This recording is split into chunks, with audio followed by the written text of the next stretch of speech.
Oh yeah, that's. So when people say, I saw the sun setting in the ocean, it's actually not setting in the ocean. I would say that's incorrect. Yes. So that statement is grammatically incorrect. Yes. Yeah. I'd say descriptively. Descriptively incorrect. So all these people who describe this in the literature, you're going to correct them, right? They said you make a description error. Well, Like yours, my dear. In fact, let me ask you this question. No, you did ask me. a question. No, I'm gonna, you did ask me. No, I'm not finished yet. No, but you asked me. I a am not question, so finished yet, I'd like to visitor. ask that question. No, not yet. No, I would Does like the sun ever set? Take it easy. Take it easy. Well, So you made an error. no. Does the sun ever The set? point that you asked me is No, that this is answer that question. Does the sun ever set? in relative terms. No, does the sun ever set?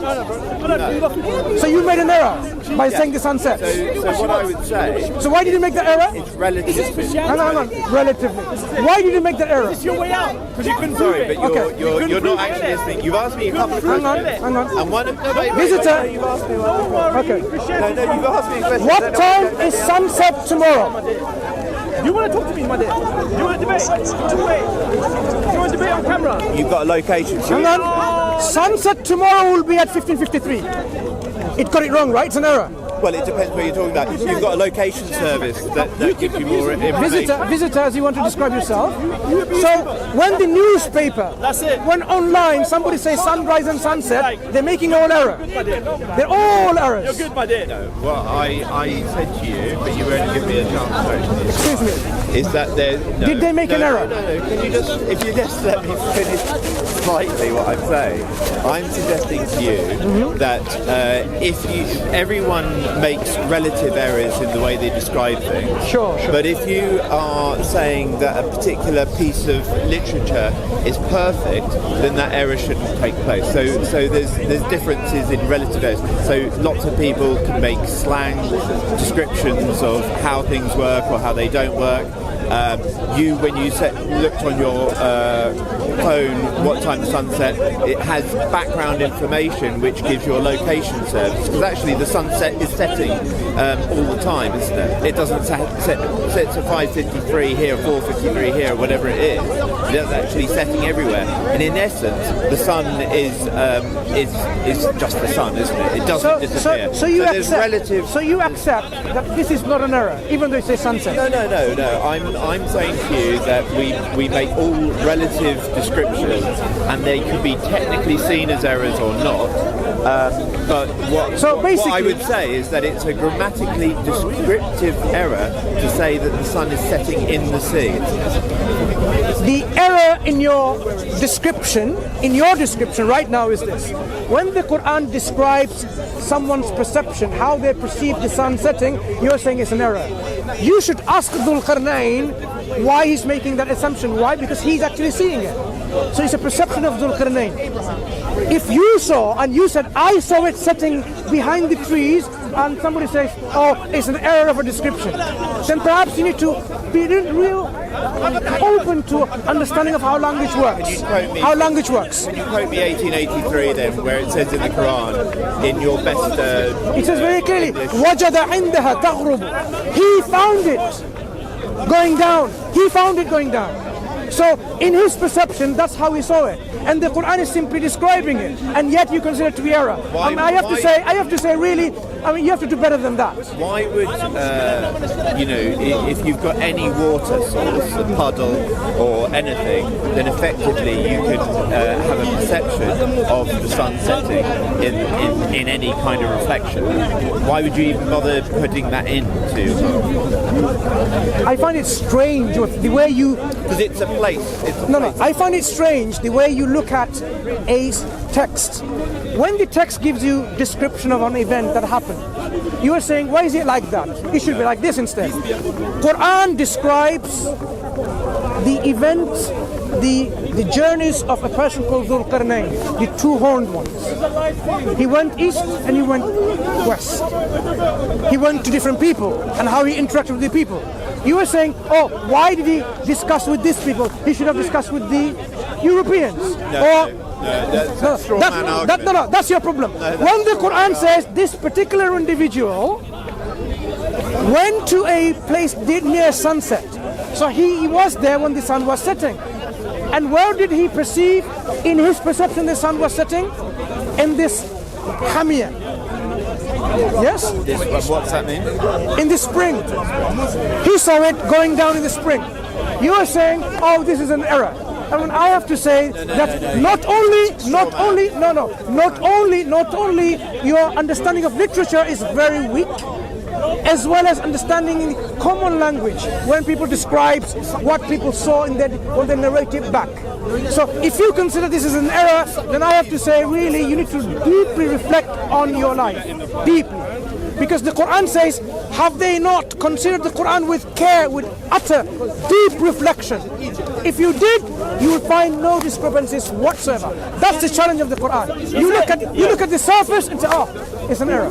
I'm sorry to say that. Is it a possibility, if you don't mind me asking, is it a possibility that it was talking about by what you read here? Is there a possibility it meant that it's going just a normal sunset that he was describing? Is there a possibility? Well, I think that's the argument, isn't it? But you put words into my mouth. I'm saying that if it is a normal sunset near any element of near a hot spring or otherwise, the issue is what is the question I would ask you, because you have read it deeply and I haven't, is why would you, not that it's why would you want to locate a place with a piece of water and then link that into the that's genuine question. Yeah, I don't think that really proves one way or the other. Should I explain something to you? You have the verses. No, because I guess it's two I think it'd be difficult. There's two hypotheses really, isn't it?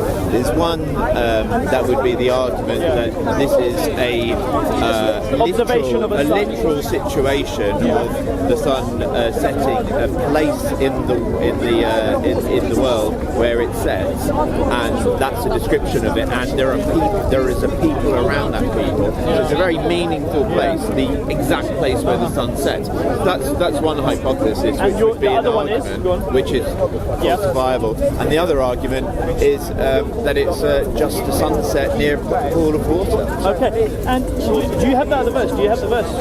I just want to show. What the Quran is simply saying, in his travels, he came then, when the sun was setting, he came to a place near sunset, right? Time or place? So when he came to that place and the sun was setting, you are saying, why does anywhere? Why does the Quran give extra detail? It's because this is what he saw. What's your problem with that? In the Black Ages. Well, it's not a matter of. What's your problem? The problem with that is the meaning or the benefit of that description in the Quran. The benefit of the description is describing how he perceived in that setting. That's he came to a body of water where he couldn't go further. He saw the sun setting. He's saying that's his furthest he reached. What I want to show you was, do you want to read the next verse? If you don't mind, Have you got the? Before we go into this, this is quite interesting. Now you're questioning that it's not an error. This is your underlying assumption now. It's not an error. I was correcting the issue about you putting words in my mouth. But you made these errors of assumptions. You are saying it's an error. Of what kind? Grammatical description. You keep telling me that I made it an error. What I was actually arguing. I am showing you the errors in your thinking. That's what I'm doing. You consider the Quran to be an error. I'm saying your thinking is an error. Okay. That the Quran is simply saying he saw it setting. He saw it, the sun going down. Your problem then now is actually, why is this extra description? The next verse actually. What's your problem? Does this the next verse? Yes, if you don't mind, can you just show me the next verse, please? But can you get facts on Google? What is the verse after that? He actually went. So he went to two sides of the world, didn't he? He went one side where he saw the sun setting, as you say, and he went to people where the sun was rising. Yeah, and what is they had no shelter. What is the actual wording? I'd just like to. Sorry, if you can find that. If you don't mind, brother Mansur, just for a second. He found the sun rising. Yeah. Well, in another bit. No, yeah. If you just, do you want me to find it? Is that the chapter? I'm not sure. I mean, do you remember the actual? Along this. Yeah. Along this paragraph. Because it shows you. I don't know. Have you got a phone? Job said the Get it? So okay, let me paraphrase. So it's no longer Joe, an error. It's about why is there additional detail. No. The question was the question that people might have is that it's either an error in saying that the sun does actually set into a pool of water. hot spring. The sun People are not. Yeah. The people who think that is because they're not thinking properly. Exactly. I don't know, but I'm explaining the two. Yeah, fine. Go ahead. Right? Go ahead. That's one hypothesis. Yeah, so you can get rid of that easily. Well, They're not reading it properly. Let's see the next one. okay, and then the other hypothesis is that it's just a random place with Okay, water, sure. which could be pretty much anywhere in the world. Okay, sure. And the next part, Helpful description. I'll just explain the next part. go. But it's not an error. Yeah, and the next part, and I'll paraphrase it for you, yeah? And when he went to the other side, he found the sun rising over a people. Okay? Now, by the logic that you're going by, or anyone would go by with this thing, yeah? Are we saying here that the sun is coming out the heads of people or coming out of from a people? Do you see my point here? Do you see my point here, though? Could we really logically have those two hypotheses? I mean, seriously, you go to one side of the world, you see the sun setting, yeah, behind a pool of water, whatever, a sea, yeah, or a lake, whatever you want to refer it to, yeah. Now, in a pool, okay, fine, in a pool. Now, on the opposite side, he goes and he finds the sun rising over a people. Are we going to actually really entertain two hypotheses here? The one is, there's a people who are living there and he sees that the sun is rising when he got there. Or, just one second, I'll just finish off. Yeah? So we arrive and we find a village and the sun is rising at that side, where the extent of where we reached. Or are we actually going to entertain a second hypothesis here, and that is the sun rises from behind these human beings, from the backs of their heads or something. Do you see my point, my friend? Can you clarify? Is that fair? But did you understand that hypothesis? I understand, but can you clarify to me wherever there are people where the sun doesn't rise from behind them? Fair question. Check this out. If we're riding in that direction, can you see people here at the moment? Are there any people here at the moment on that field? None. If we go, are there any people on this field? Not this one here. This one here. No. This field here, is there any people there? No. Now, if we continue, and especially if we're talking about back then, you would find masses of land where there's no one there. Yeah. Is this fair? Yeah. Okay. So we come to a village, or we come to a place where there are people. Yeah. When the sun is rising, are we actually going to entertain the fact that the sun rises from the backs of these people's heads? Do you see my point, my friend? My question was, if you come to any group of people and the sun rises, how descriptive or helpful is that? Okay, for example, if I set out and I arrived in the morning, well, how would I explain that? Would I say it's 5 o'clock? They didn't have, just to clarify, sorry, my friend. I wouldn't say it's 5 o'clock back then because we don't have watches. So I would say I arrived when the sun was rising. I found the sun rising over a people. Now, I find it very hard to entertain that the sun is rising from within these humans. No. So the fact rising over. that's fair. So then it would be, again, very logical to determine the previous verse that the sun was setting when he arrived, whether it be a muddy pool of water, whether it be a lake, or whether it be a sea. My friend, I think it's clear. I don't understand what people are going on The Quran about. simply describes his journeys where, at what point he reached a particular group of people. During sunset, he reached one type of people and he did something. Another time, he reached a place when the sun was rising at that time and he dealt with this kind of people, a group of people. It's a way of describing the time he reached to a particular area of people and he had some interactions with them. By saying this is an error in the Quran, I am clearly saying people are not reading the Quran properly, they're not even thinking deeply, and they're just generating errors when the errors doesn't even exist. That's all. I guess the reason why that happens is because people are considering that perhaps at the time people had a more magical view of where the sun set or even the earth being flat, and so therefore the context, although it seems ludicrous from a 20th century, 21st century mind, it may be within that context different, and that's where a 20th century mind reading the Quran, when the Quran doesn't say the earth is flat, and he's just simply saying this man journeys. Look, what people try to import in their own thinking errors and contradictions when reading the Quran. For these people, Quran says reflect deeply, ponder on the Quran deeply. When you ponder on the Quran deeply, nothing of these sorts of contradictions that you've generated in your mind will remain. The Quran doesn't say there is no contradiction. It says, have you? أَفَلَا يَتَدَبَّرُونَ الْقُرْآنَ. Have they made tadabbur, deep reflection and contemplation? They would have found that there's no discrepancies whatsoever.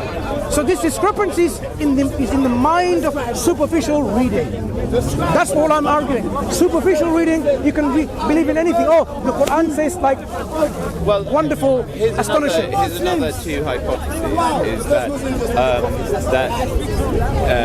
that there potentially are some errors in the Quran, such as no.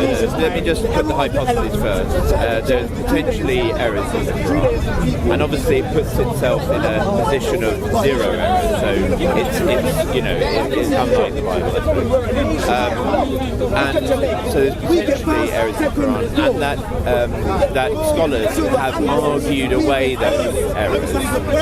That would be one hypothesis. The other hypothesis is there is absolutely no errors. No. A very strange way of looking at things. This is the Quran. It either has errors or it doesn't. You only have two options. And you examine them both, these claims. If you have errors, you should be able to find them. If you can't find any errors, the Quranic claim stands, it is free from errors. There's the other description, because I mean, Islam was the beginning of algebra, wasn't it? Let's return back to the Quran. That was the Quran either has errors within it or it doesn't. You have no other alternative options. So the other you have no other options. The other famous possible error that you can refute is the issue around inheritance, when the argument that I'm talking about. What is the error in inheritance? The issue would be that I can't remember the details of it. So if you have a father or mother leaving certain with portions, the parents survive, and you have children like this, it doesn't add up. 9/8. Right. But here is the problem. Every single verse which talks about this, if you apply that situation, you'll never come to an error. Where does the Quran say? I'm arguing in one different point. Where does the Quran say you have to take that situation from one verse, and another situation from one verse, and amalgamate and make a new rule? Every single verse or ayah in the Quran which talks about a particular inheritance, this situation amounts to exactly, mathematically, as you would say, correct description in your own mathematical understanding, right? You would say that's exactly, it doesn't go beyond one, it doesn't go less than one. It's exactly as it is. When you amalgamate hang on, not circumstance. Where does the Quran say when you have a father leaving two daughters and one mother? Let me hypothetically, because I can't remember exactly. Imagine now there's an error which is what? You have a father who has two daughters, one brother, one sister, whatever, for the sake of argument, and that goes. Does the Quran give you rules for this anywhere? Well, it's a pity that I can't quote the exact argument. No, we can bring it up. Imagine this is the case. But the case that you generate doesn't exist in the Quranic example. It doesn't say that. If you have this situation, then this is what you give, and then it makes an error. It says how it should be calculated. This particular situation, so Quran never gives you, if you have a father or a mother who lives this kind of brothers or sisters and daughters, it doesn't give you that scenario. So where do you get the scenario? Well, no, there is no scenario, there is no ruling. It gives you the rule. It gives you the rule. It doesn't give you a ruling for that. No, but it gives you the rules for what happens and how you divide inheritance. It doesn't give you the rules for that specific situation. General rules. Now you're confusing things. No, I'm not. It does not give you the rules for that specific situation. Does it give general rules?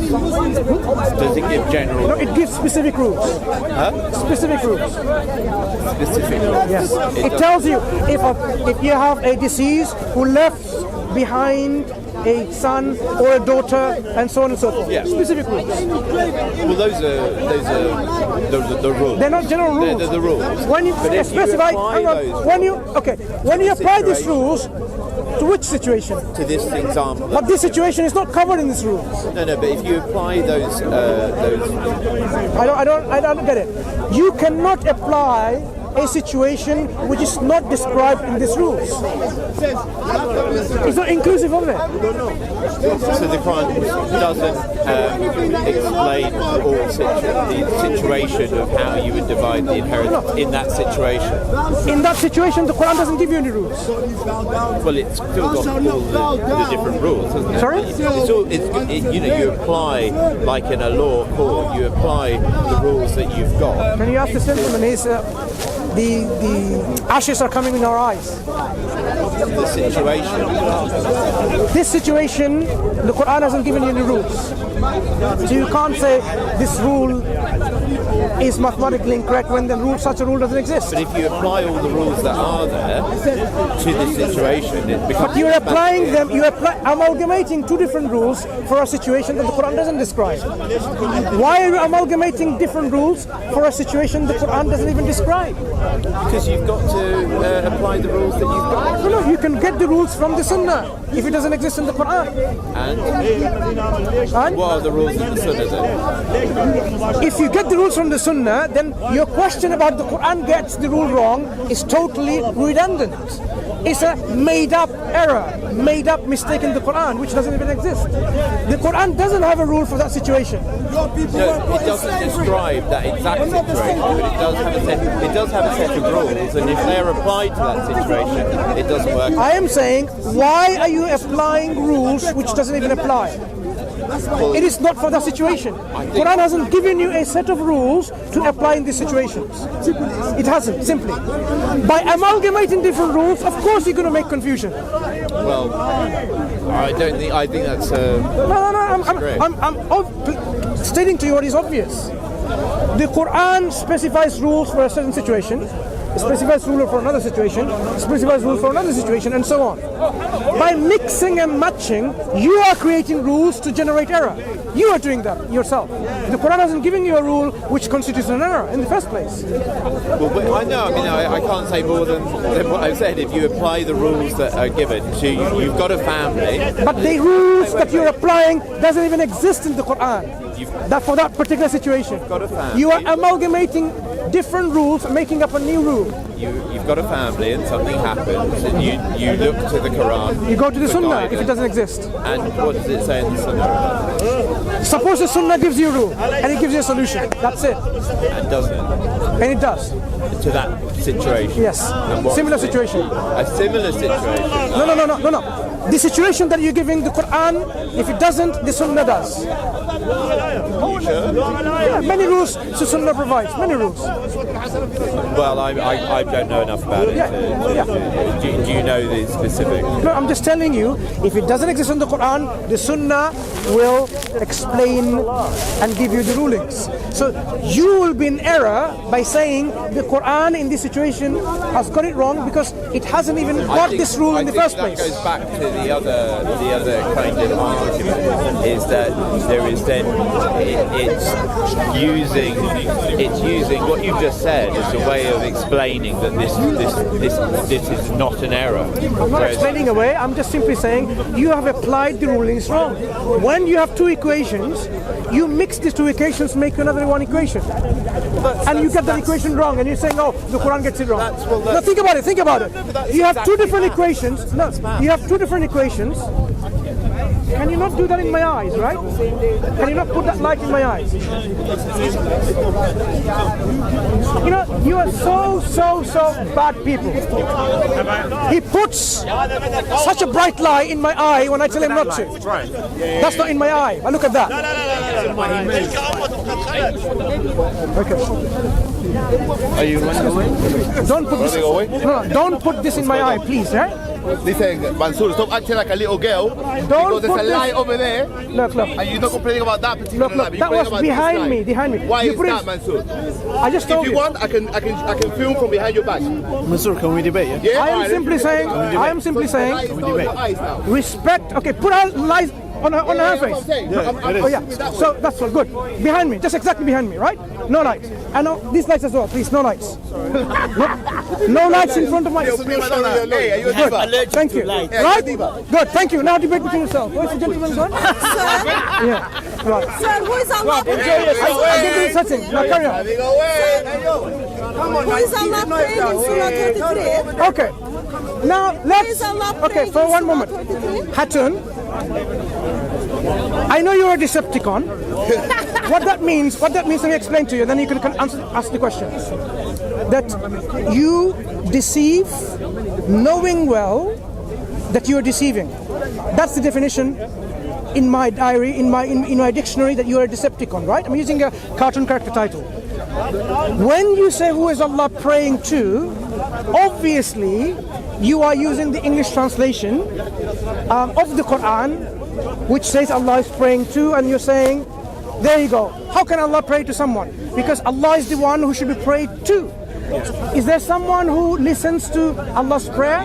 Is there someone who listens to Allah's prayer? That's your question, right, isn't it? Now, I would like to tell you, as I said before, in the Arabic that you read, or in the English that you will read shortly, it doesn't say Allah prays to anyone. So you just manufactured. What does salah mean? Let's just deal with that. The definition. Here's the thing.